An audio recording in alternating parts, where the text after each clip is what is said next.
Good evening, Grace. I just wanted to respond to your post on cognitive load theory. One of the things that I thought was very interesting was when you were talking about distractors and how they can keep us from getting all of the information that may be pertinent to us. I just finished watching the Super Bowl, and one of the things I think about is cognitive load theory. There's so much that is happening when you're watching football. There's a lot going on, and people are talking, and they're trying to give you the information.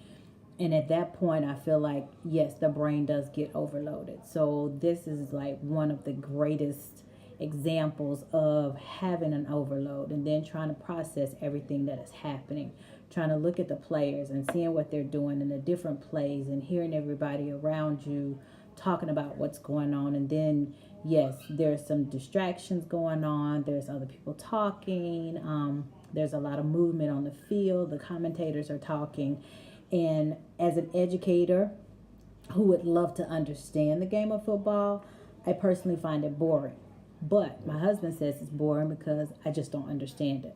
But I just think it's so much to learn. It's just so hard to process. And I'm not allowing my brain to actually process everything. Now, on the other hand, I love basketball. So anything that involves basketball, yes, I want to understand it. I want to learn about it. I want to process it. I want to know how to understand the game better because I've learned basketball in what the author Pamela Hogel from the article Buzzword Decoder Cognitive Lead says to break down things in bits and pieces. We call them schemas.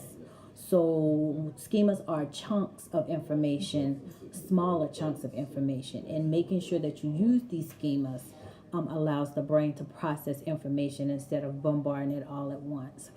So, unlike football, that I actually don't really like as much, yes, I did my homework while the Super Bowl was on, versus basketball that I love because I can understand it. I've learned it in bits and pieces. And I believe anytime that we are overloading our students with a lot of information, it makes it very hard for them to understand what's going on also. So, what I've taken from this exercise on cognitive load theory is that I personally need to break down information. I need to make sure that I actually am not overloading students with too much information at one time so that they can process it and that it goes from short term memory to long term memory. So that they can regurgitate it, use it, remember it, understand it, apply it, whatever word you want to use later on in life. Um, Thanks for your great words. Thanks for your video. And I hope you enjoy this response. Have a great week. And again, my reference will be attached to your page.